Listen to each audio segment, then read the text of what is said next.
예, 오늘 말씀은 사무엘상 13장에 나오는 말씀입니다.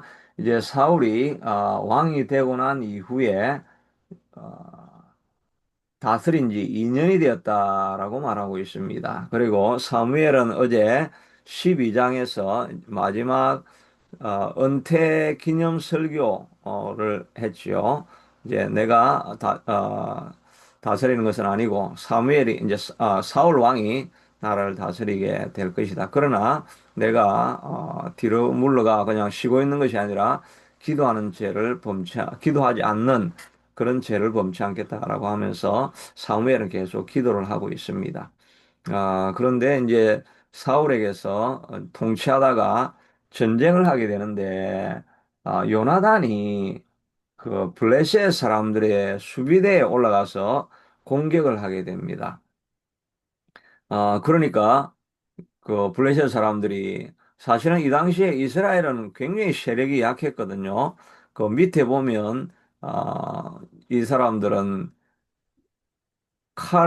철로 만든 칼을 가진 사람은 요나단과 사울밖에 없었고, 나머지 사람들은 철이 없었기 때문에 자기 청동기 뭐 보습이나 다른 농사 기구를 뭐 벼리려고 하고 이렇게 하면은 블레셋에 내려가서 그 철기고 돼 있는 거기에다가 갈아가지고 다시 돌아오고 이렇게 할 만큼 철이 없었습니다. 그러니까 칼로 쇠로 만든 칼이 없는 그런 상태에 국력도 굉장히 약했는데, 이 요나단이 왜 그랬는지 하여튼 공격을 해가지고 블레셋을 이제 잠자는 사자의 코트를 건드린 거죠.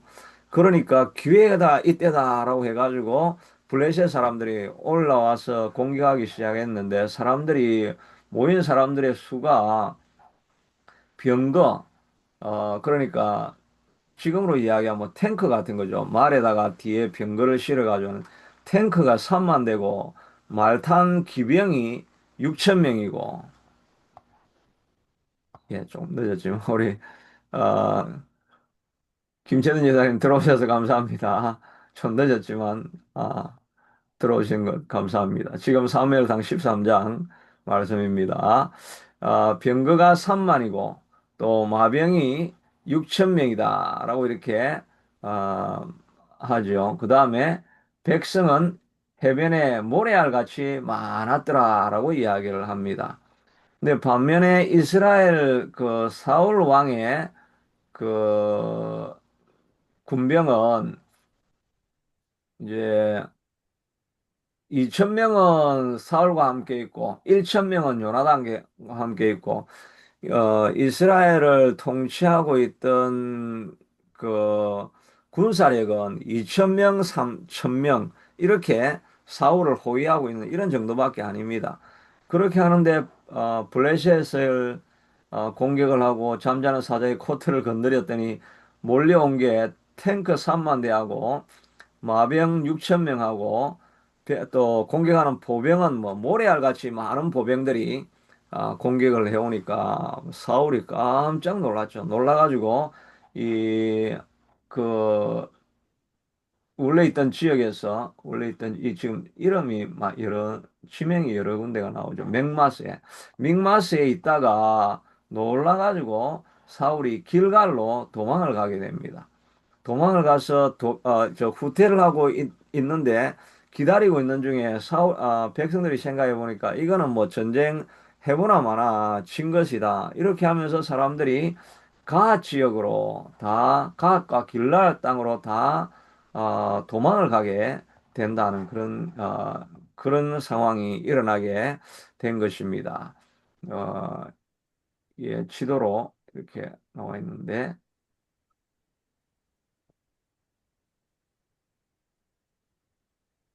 예, 지도에 보면 이렇게 돼 있죠. 여기 믹마스 여기에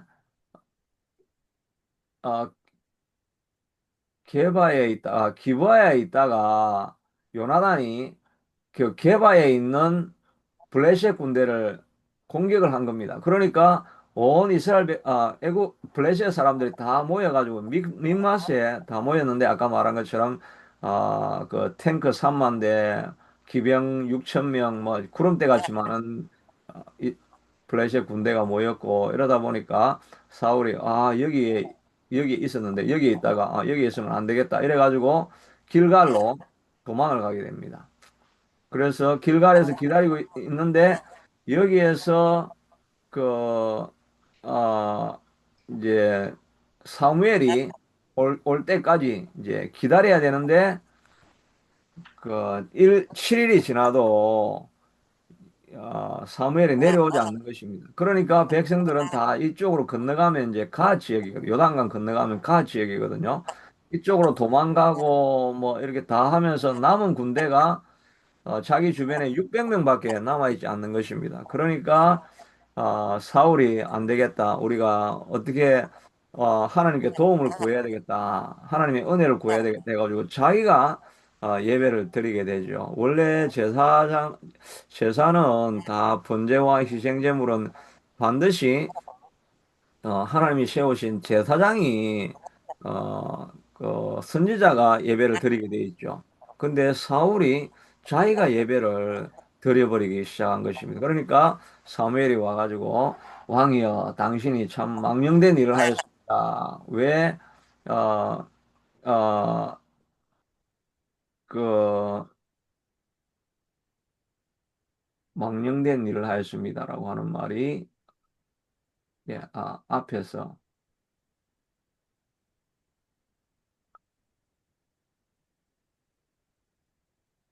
부득이하여 드러나이다 하니까 사무엘이 사울에게 망령되이 행하였도다. 제사는 오직 제사장만 드릴 수 있는데 어떻게 당신이 제사를 드리게 됩니까? 하나님께서 당신을 버리게 되어지고 이제 하나님의 뜻에 맞는 새로운 사람을 세우게 되겠습니다. 라고 하면서 이 사울이 하나님께서 버리시는 그런 결정적인 사건이 바로 자기가 드려서는 안 될 예배를 자기가 드리고 급하다고 자기 마음대로 행하는 하나님께 묻지 않고 행하는 이 일들 때문에 사울이 망하게 되는 이런 일이 일어난 것이지요. 이 사건을 통해서 몇 가지 이렇게 살펴볼 수 있는 것은 제일 먼저는 이 요나단이 왜 자기가 지금 나라가 아직 군사력도 준비되어져 있지 않는데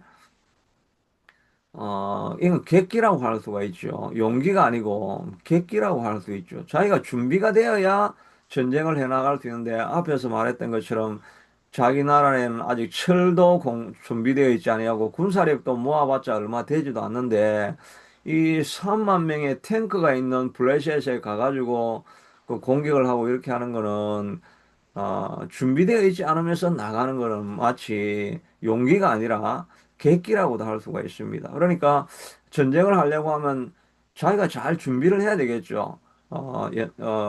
율곡 2는 옛날에 그 조선이었습니까? 일본이 공격에 오려고 하니까 우리가 준비를 해야 된다고 해서 10만 양병설을 이렇게 주장을 했지요. 10만 명 우리가 군사를 지금부터 훈련을 시키고 잘 준비를 시키고 왜군이 오기 전까지 국력을 잘 준비를 해야 됩니다. 이런 이야기를 준비를 했잖아요. 그러니까 전쟁할 때 싸울 수 있는 그런 계기가 있는데 그러니까 요나단은 전쟁하기 전에 철기도 좀 모아오고 그다음에 군사력도 좀 훈련을 시키고 이렇게 해가지고 잘 갖추고 나서 나가야 되는데 그냥 전쟁하러 나간 거잖아요. 그러면 백전백패하는 거죠. 우리도 마찬가지입니다. 우리도 아침에 우리가 하루하루 살아가는 것이 전쟁터 아닙니까? 정말 전쟁터입니다. 우리가 영적으로 전진하느냐, 아니면 그냥 짜부러져서 있으면서 아무것도 이루지 못하고 그냥 허무하게 하루하루를 보내느냐. 이건 전장 우리가 영적인 전쟁터입니다. 저도 하여튼 정신을 바짝 차리고 있지 않으면 저는 이렇게 앞에 앉아 있을 시간이 많다 보니까 잘못하면 유튜브 보거든.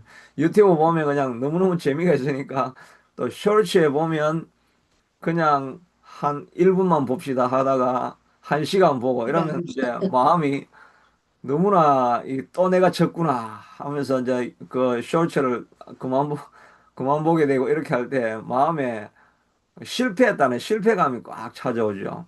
내가 왜 또 잠자기 전에도 그냥 자면 되는데 그 쇼츠를 또 잠깐 본다고 해가지고 저도 뭐 그렇게 하여튼 새벽 예배가 있으니까 하다가 제가 멈추긴 하죠.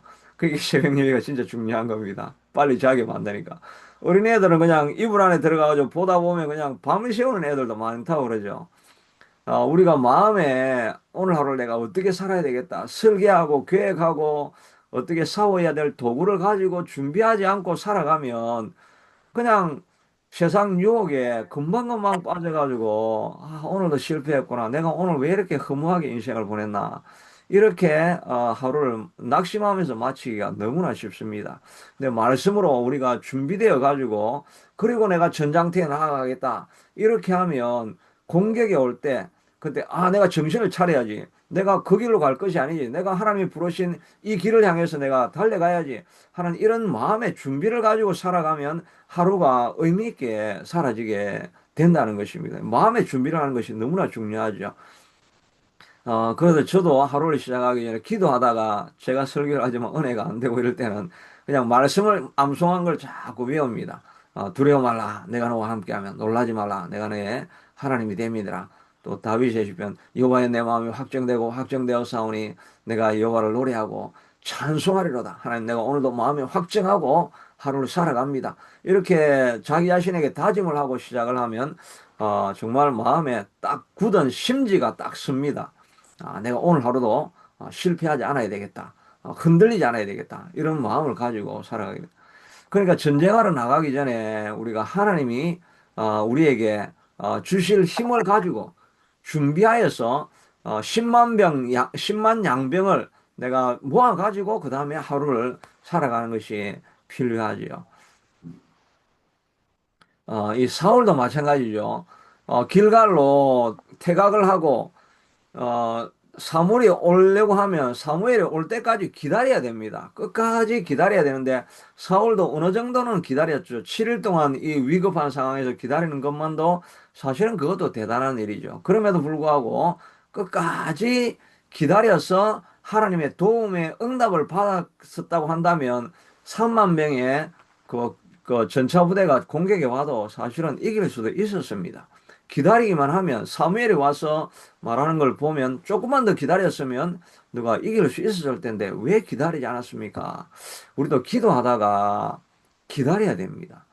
하나님이 응답이 올 때까지 기다리는 것이 필요하지요.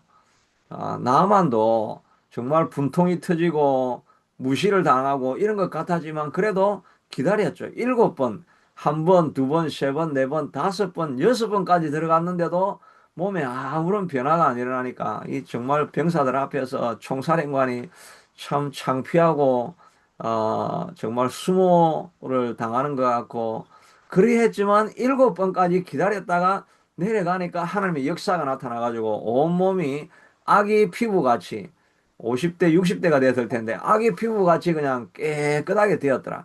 7번까지 기다렸으면 되는데 여리고성도 돌아봐도 아무런 변화도 안 일어나고 그래도 200만이 6번, 7일째는 7번까지 돌아야 되니까 12바퀴, 13바퀴를 돌아야 돼. 12바퀴를 돌았는데 아무런 변화가 없으니까 야, 진짜 헛수고다. 우리가 정말 이 바보 같은 일을 왜 끝까지 이렇게 계속하고 있나. 뭔가 좀 6바퀴, 7바퀴 돌면 뭐 흙 부스러기도 좀 떨어지고 성벽에 뭐 금도 좀 가고 이러면 우리가 조짐을 보고 뭔가 될 수 있다, 될 수 있다 이러면서 우리가 돌 텐데 12바퀴를 돌 때까지 아무런 변화가 안 일어나니까 해도 소용이 없는가 보다. 이런 생각을 우리가 할 때가 얼마나 많습니까? 아침 기도에도 뭐 기도한다고 내 와서 하는데도 내 기도하는 제목도 무슨 변화가 일어나는 것도 아니고 어떤 역사가 나타나는 것도 아니고 하니까 하다가 그만돌자. 그만돌자. 뭐 돌아도 소용이 없다. 이렇게 하고 싶은 마음이 얼마나 많이 생깁니까?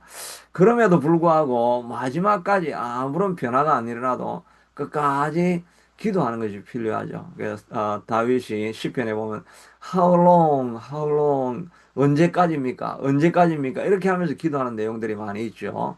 근데 우리는 기도하다가 그냥 기도 제목도 사실 잃어버릴 때가 있습니다. 뭐 기도해도 안 되는 걸 아니까 그냥 기도하다가 뭐 기도는 하는 건 하는 거고 뭐 내가 기대도 안 한다 이러니까 아예 기대하는 마음도 없을 수가 있죠. 근데 기도한 거는 잊어버리지 말아야 됩니다. 하나님께서 다 듣고 계십니다. 하나님께서 오늘 우리 새벽 예배하는 것 주목하시고 지켜보고 계십니다. 기도하는 건 하나님이 들으십니다. 그러니까 기도하는 것을 하나님이 응답하실 것을 기대하면서 우리가 하나님 주무시면 안 됩니다. 여호와여 깨소서 깨소서 하고 문을 계속 두드리는 것입니다. 두드려도 잘 안 될 때 안 되는가 보다 하고 주저앉지 마시고 끝까지 계속해서 멈추지 않고 사울이 7번 기다렸다가 그 하루 마지막까지만 기다리면 되는데 안 기다렸다가 다 승리할 수 있는 것을 놓쳐버리는 이런 실수하지 말고 우리가 끝까지 기도하면서 마지막까지 순종하면서 나아가는 것이 필요할 것입니다. 그래서 이게 기도할 때 저도 기도할 때 조금 오래 기도하면 하나님이 뭔가 내 마음속에 말씀해 주는 것이 있습니다. 근데 기도하다가 오늘은 기도가 안 되는 것보다 뭐 기도해도 별 뭐 마음의 변화가 없네. 이렇게 그냥 멈춰 버릴 때가 있습니다. 그런데 그러면 하루가 준비가 안 됩니다. 기도하다가 하나님의 말씀이 임할 때까지 그렇게 좀 길게 기도해 보는 것도 그게 훈련이죠. 이제 기도하다 보면 내가 이런 기도를 할 수가 있었는가 이런 생각이 들게 어느 타이밍이 지나고 나면 하나님이 그렇게 말씀해 주실 때가 있습니다. 그러면 그게 내 마음을 붙드는 힘이 되어서 하루를 승리하게 되는 거죠. 그래서 우리도 하루를 시작하기 전에 하나님이 내 말씀으로 나를 무장해 줄 때까지 인내하면서 하나님의 음성을 들을 때까지 마음이 준비가 될 때까지 기도하면서 하루를 시작하고 또 기도하다가 우리가 멈추지 말고 계속 기도해 보면 아마 한 1년이 지나고 나면 하나님께서 놀라운 역사를 일으켜 주실 줄로 믿습니다. 크리스마스가 되면 하나님께서 크리스마스 선물을 우리에게 새벽 예배를 통해서 부어 주시게 될 줄로 믿습니다. 그래서 네, 인내하고 마음을 무장하고 하루를 시작하는 우리가 될 수 있게 되기를 축복합니다. 하나님 그렇습니다. 이 전쟁이 하루하루 살아가는 것이 전쟁의 현장인데 하나님이 주시는 힘이 없이 우리가 살면은 허무하게 하루하루를 살아갈 수밖에 없습니다. 사단과 세상은 끊임없이 유혹하고 또 우리를 무너뜨리려고 하는데 주시는 말씀을 붙들고 살아가게 하시고 하나님 우리의 마음속에 또 기도 제목도 있습니다. 돌고 돌고 여리고성을 돌지만 아무런 변화가 일어나지 않아도 하나님 그래도 하나님이 일하실 것을 믿고 끝까지 문을 두드리며 계속 전진하는 우리가 되게 하여 주시옵소서. 하나님 우리를 불쌍히 여겨 주셔서 새벽 예배에 기도할 때마다 하나님께서 긍휼을 베풀어 주셔서 응답되지 않을 것 같은 기도가 응답되게 하여 주시고 갈 수 없는 곳을 우리가 가는 역사가 일어날 것을 기대하며 나아갈 때 불쌍히 여겨주시고 긍휼히 여겨주시고 하나님의 인자를 보여주셔서 기도가 응답되어져서 하나님께 영광을 돌리고 간증하는 우리가 될 수 있게 하여 주옵소서. 예수님 이름으로 기도드리옵나이다. 아멘. 네.